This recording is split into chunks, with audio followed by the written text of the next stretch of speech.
Okay, last section for chapter 12, solving rational equations.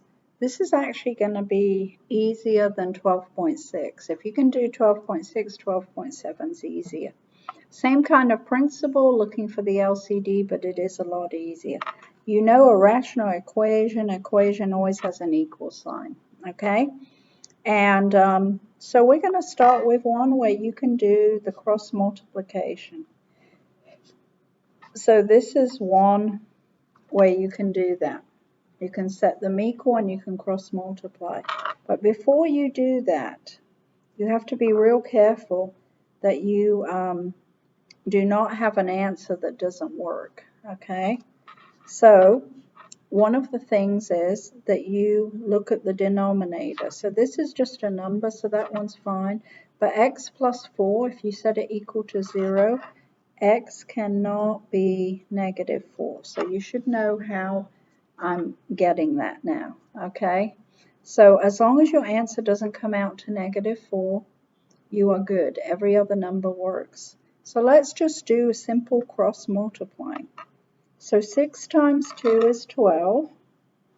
Set it equal to x plus 4, this times x. So I'm going to write this out because it's not quite as straightforward as 6 times 2.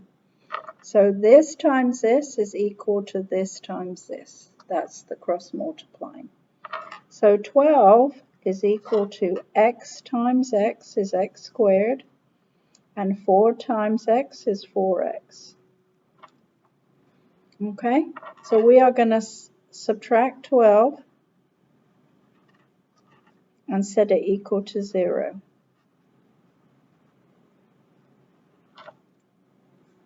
All right, so you should recognize that this is going to factor.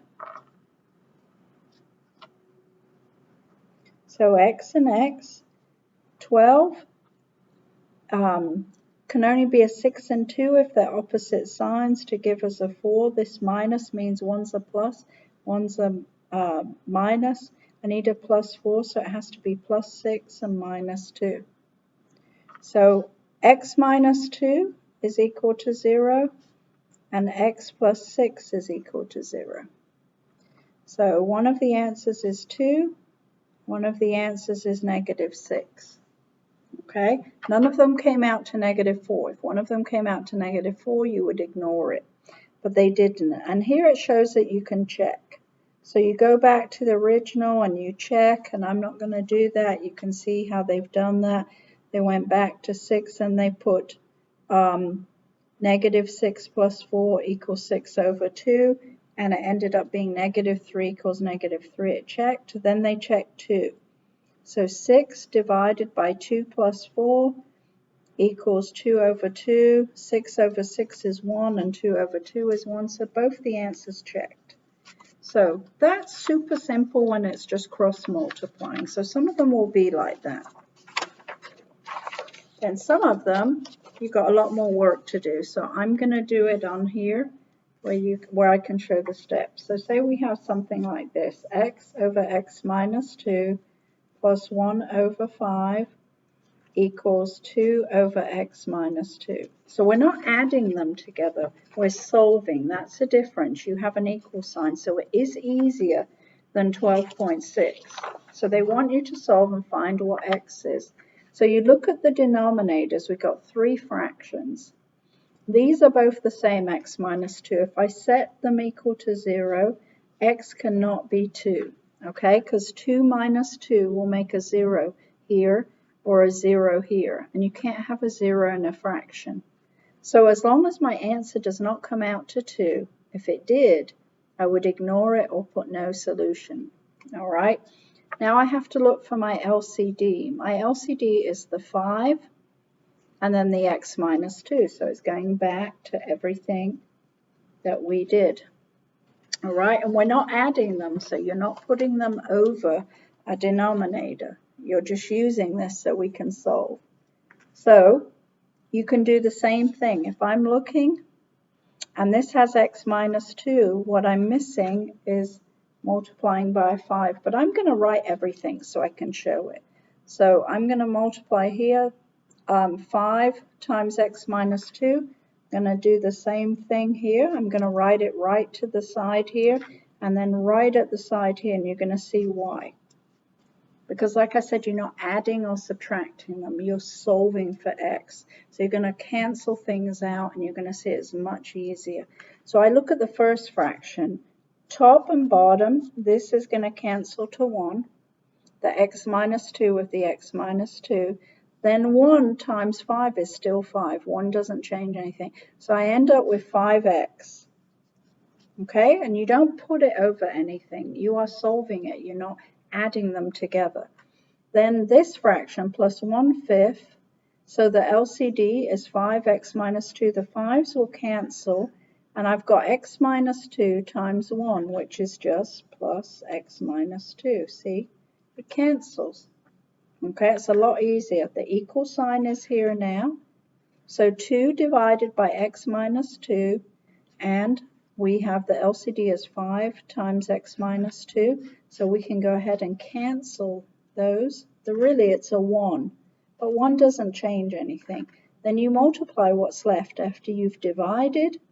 You multiply. 2 times 5 is 10. So that's how quick. It's much quicker than when you're adding and subtracting them because you're solving, all right? So then just combine like terms and solve. So I end up with 6x minus 2 equals 10. I'm going to add 2, and I get 6x equals 10 plus 2 is 12.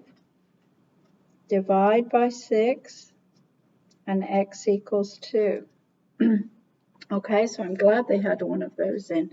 X is equal to 2. If you go ahead and you write that down as your answer, guess what? It's going to be wrong. If you have multiple choice, which I've been doing for your tests because we're not here in person, and I do it on Microsoft Forms, if you pick 2 and you pick that, it's going to be wrong because you're not allowed a 2. So it's no solution. You have to remember to check. If you don't check, you will pick the wrong answer. You are not allowed to use 2. So that is an example of something that is no solution. So let's try another one. No matter how complicated these look, they solve much quicker than what we've been doing. 3 divided by x minus 7 plus 1 is equal to 8 over x squared minus 9x plus 14. All right, so let me hold that up. You can put this over 1, if that helps you. So I know that I've got x minus 7 here. So this you should be able to look at and say, okay, this is going to factor. X and x, both signs will be minus. And what are factors of 14 that can give me a 9? Has to be 7 and 2. Okay? So then I look and I want my restrictions, what x cannot be, because the one before, you could see it was a no solution. So x minus 7 equals 0. So 7 cannot be one of the answers. And x minus 2 equals 0. X cannot be 2. So I always write that first. They're called restrictions. If you don't list them, you'll forget. And then if you came up, for example, I haven't solved this one, if it turned out to be 7 and you don't list a restriction, you'll pick 7 and really it's wrong. Okay? So now that we have this, we know the LCD is x minus 7 and x minus 2. So I'm going to write that above each fraction here. Not the neatest, but you need a lot of space. But you're going to see how easy it is to solve. Okay, so we're going to go ahead and we're going to cancel x minus 7 with x minus 7, which leaves a 1. And 1 doesn't change anything when we multiply. So we are left multiplying x minus 2 times 3. So x times 3 is going to be 3x. And negative 2 times 3 is negative 6. So we've gotten rid of that. So we're on to the next fraction. 1 isn't going to divide with anything, so we're actually going to have to FOIL this all out. So I'm going to go ahead and do that here. X times x is x squared. x times negative 2 is negative 2x. Negative 7 times negative 7 times x is negative 7x. And negative 7 times negative 2 is plus 14. So this is just FOIL, okay? So you can see there's a lot of foiling in this. Then this one's actually easy because look, this cancels, so all you have to bring down the equal sign. This is a 1 here. 1 times 8 is just 8. So all you have there is 8. So sometimes you have to do a little work, sometimes not. So remember, you're not adding and subtracting, so they don't go over the denominator. You're solving, you're trying to find out what x is. So it's an equation, not addition or subtraction. So I'm going to put things in descending order. So we've got an x squared here, that goes first. Then I've got 3x minus 2x, which is x. And then x minus 7x is negative 6x. 14 minus 6, that's plus 8, is equal to 8. Okay, so I'm going to subtract 8. You should know to set it equal to 0. Actually, it cancels out. I've got x squared minus 6x equals 0. Okay, so let me move this up a bit. So you should know the factor. The common factor is x, and that leaves me x minus 6 equals 0. So x is equal to 0, and x is equal to 6. And you would go ahead and you would check, and they both work. They did not come out to 7 or 2, so your answers are good. So if you had multiple choice and you had 0 and 6, those are the two that you would pick. Okay? All right, so let me try one more. Let's see if I can find one more for an example. All right, let's try this one. And then it's just a matter of you trying. Let me turn this over. Okay, so we're going to go up. And let's try last one. I just picked this, an example. A over a plus 4 equals 1. Actually, sorry, is plus 1/3 equals negative 12 over a plus 4. So that's good they have a negative 12 because it's sometimes that negative number that can be a little bit. So that's a plus, okay? All right, so the first thing is the LCD, a plus 4 and 3. You can see that. So the only restriction is a cannot equal negative 4. So you should be able to look at that. Remember, if you don't understand that, you set it equal to 0 and solve it. Okay, but you should know it's the opposite. If I've got plus 4, it's a minus 4. Okay, so the LCD is 3 and a plus 4. So I'm going to write it above every fraction. 3 parentheses a plus 4. And I do it right here so it's easy to cancel out. Okay, so here the a plus 4 cancels out to 1. And like I said, 1 does not change anything. So 3 times a is 3a. Plus, I'm writing the same sign here, the 3's divide out.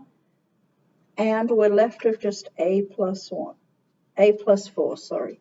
Because 1 times a plus 4 is just a plus 4. Equals, here, the a plus 4 and the a plus 4 divide out and just give us a 1. So 3 times negative 12 is negative 36. So see how quick it looks so long and complicated, but it actually reduces quite quickly. So then just combine like terms. So 4a plus 4 equals negative 36. Subtract 4. And 4a equals negative 40. Divide by 4. And a is equal to negative 10. It is not one of the restrictions, so it's good. So you just go ahead and practice. The more you practice, the better you'll get. Okay, guys, good job.